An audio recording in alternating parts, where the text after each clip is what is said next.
गणेशाय नमः। जन समुदाय में गणेश पूजन का बड़ा महत्व है। कोई भी पूजा की जाए सबसे पहले गणेश जी की पूजा की जाती है। धर्मात्मा लोग प्रत्येक मास के कृष्ण पक्ष की चतुर्थी को व्रत रखते हैं।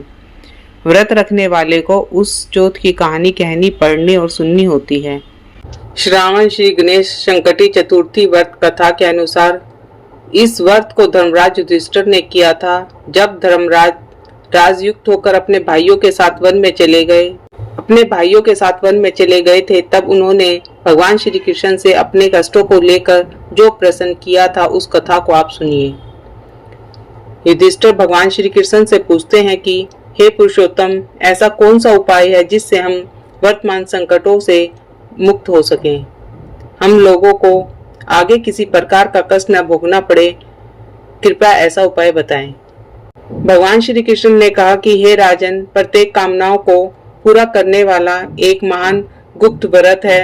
हे युधिष्ठिर, इस व्रत के बारे में मैंने कभी किसी को नहीं बताया। हे राजन, प्राचीन काल में तब सतयुग था, तब पर्वतराज हिमालय की कन्या पार्वती ने शंकर जी को पति रूप में पाने के लिए घने वन में जाकर कठोर तपस्या की, लेकिन भगवान शिव प्रसन्न नहीं हुए। तब पार्वती जी ने गणेश जी का स्मरण किया। महादेव जी की पत्नी जगन्माता ने अपने पिता दक्ष के यज्ञ कुंड में अपना शरीर त्याग कर दिया था, तो अगले जन्म में उन्होंने पर्वतराज हिमालय की पत्नी मैना के गर्भ से जन्म लिया। वहां वे पार्वती के नाम से जानी गई। पार्वती की इच्छा थी कि पति रूप में उन्हें वे ही महादेव प्राप्त हों जो पूर्व जन्म में उनके पति थे। इसके लिए उन्होंने घोर तप भी किया, पर महादेव जी प्रसन्न नहीं हुए, उन्होंने सफलता नहीं मिली। पार्वती इतने पर भी निराश नहीं हुई। उन्होंने अनादिकाल से कृपा करने वाले गणेश जी का ध्यान किया। गणेश जी प्रसन्न होकर पार्वती के पास आए। तब उन्हें पार्वती की इच्छा का पता चला, तो उन्होंने पार्वती जी से गणेश चौथ का व्रत एवं पूजन करने का परामर्श दिया। सलाह देकर गणेश जी चले गए। गणेश जी के सलाह के अनुसार पार्वती ने गणेश चौथ का व्रत एवं पूजन किया। फलस्वरूप उन्हें भोले भंडारी शिव जी पति रूप में प्राप्त हो गए। धर्मराज युधिष्ठिर ने भी अपना खोया हुआ राज्य प्राप्त करने के लिए इस व्रत को किया था। इस व्रत के करने से उन्हें अपना राज्य प्राप्त हो गया था। बोलो गणेश जी भगवान की जय। गणेश जी ने कहा, अत्यंत पुण्यकारी और समस्त कष्ट नाशक व्रत को कीजिए, इससे आपकी सारी मनोकामनाएं पूर्ण होंगी और जो व्यक्ति इस व्रत को करेगा उसे सफलता जरूर मिलेगी। श्रावण मास के कृष्ण पक्ष की चतुर्थी को रात में चंद्रमा देव का पूजन करना चाहिए। उस दिन मन में संकल्प लेना चाहिए कि जब तक चंद्रोदय नहीं होगा तब तक मैं भोजन नहीं करूंगी, अतः निराहार रहूंगी। पहले गणेश पूजन करके ही भोजन करूंगी। इसके पश्चात सफेद तिल से जल से स्नान करना चाहिए।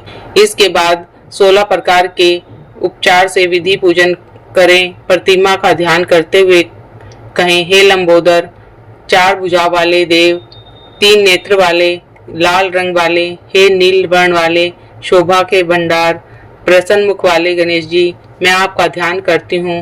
हे गजानन, मैं आपका आवाहन करती हूँ। हे विघ्नराज, मैं आपको प्रणाम करती हूँ। यह आसन है, आप इस पर विराजमान हो। हे उमा पुत्र, यह आपके स्नान अर्थ जल है। हे वक्रतुंड, यह आपके लिए आचमनीय जल है। हे सूर्पकर्ण, यह आपके लिए वस्त्र है। हे सुशोभित, यह आपके लिए यज्ञोपवीत है। हे गणेश्वर, यह आपके लिए रोली चंदन है। हे विघ्न विनाशन, यह आपके लिए फूल है। हे विकट, यह आपके लिए धूप बत्ती है। हे वामन, यह आपके लिए दीपक है।